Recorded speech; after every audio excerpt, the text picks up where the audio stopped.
বন্ধুরা, বাড়িতেই বানিয়ে নিন স্প্রিং রোল খুব সহজেই, ঘরের থাকা উপকরণেই। ভিডিওটা শেষ পর্যন্ত দেখার অনুরোধ রইল।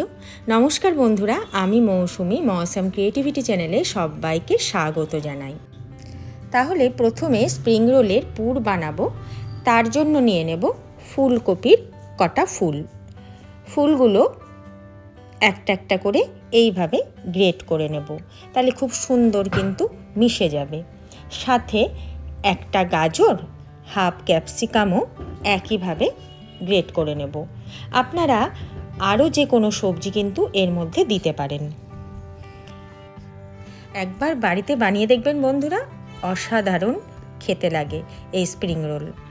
আচ্ছা, এবার আমি দুটো পেঁয়াজ খোসা ছাড়িয়ে এইভাবে কুচিয়ে নেব।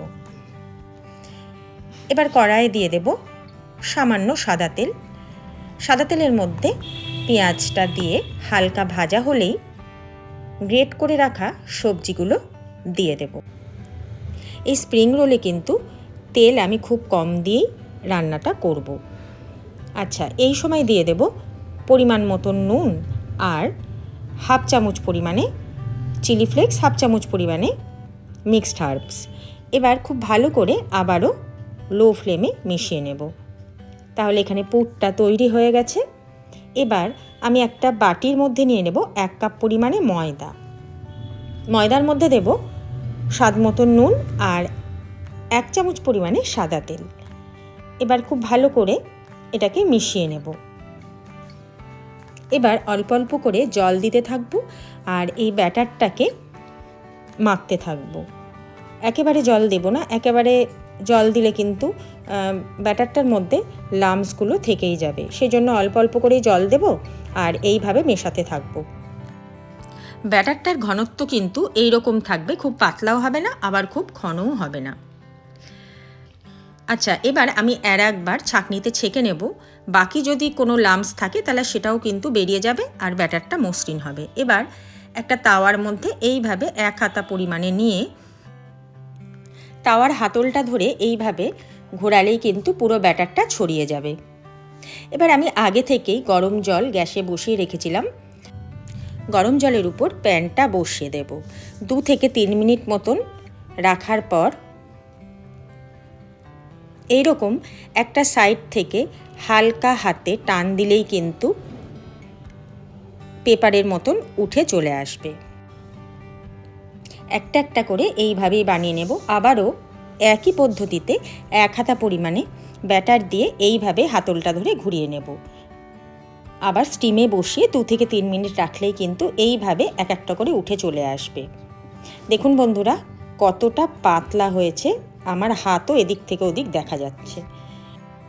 সব স্ট্রিপগুলোই কিন্তু আমার বানানো হয়ে গেছে। এবার একটা স্ট্রিপ এইভাবে রেখে তার উপরে পরিমাণ মতন পুর দেব। পুরটা দিয়ে আগে দুদিকের দুটো সাইড এইভাবে হালকা হাতে মুড়ব, তারপরে মাঝখান থেকে এইভাবে রোল করে নেব। আমি কিন্তু এই স্প্রিং রোলগুলো ছাকা তেলে ভাজবো না, তাই যদি আপনারা ছাকা তেলে ভাজেন তাহলে অল্প পরিমাণে একটু ময়দা গুলে রাখবেন। তাহলে এইভাবে রোলটা করার পর শেষের দিকে হালকা একটু ময়দার গোলা দিয়ে এইভাবে আটকে দেবেন, তাহলে কিন্তু আটকে যাবে। সবগুলো স্ট্রিপ এইভাবে ভেতরে পুর দিয়ে আমি এক একটা করে এইভাবে রোল করে বানিয়ে নিয়েছি। সবগুলোই বানানো হয়ে গেছে। এবার প্যানের মধ্যে সামান্য বাটার দিয়ে আমি এগুলোকে ফ্রাই করব। আপনারা ইচ্ছে করলে সাদা তেলেও কিন্তু ফ্রাই করতে পারেন। অল্প করে বাটার দিয়ে এক একটা স্প্রিং রোল এইভাবে উল্টে পাল্টে ভেজে নেব। সবগুলোই ভাজা হয়ে গেছে। সন্ধেবেলা বাড়িতে কোনো অতিথি এলে বা সন্ধেবেলা নিজেদের খাওয়ার জন্য কিন্তু এটা দারুণ একটা স্ন্যাক্স রেসিপি। তাহলে বাড়িতে অবশ্যই বানাবেন এই সহজ পদ্ধতিতে স্প্রিং রোল। আর আজকের রেসিপি কেমন লাগলো জানাবেন। ভালো লাগলে একটা লাইক আর নতুন ভিডিও পেতে চ্যানেলটিকে সাবস্ক্রাইব করে দেবেন।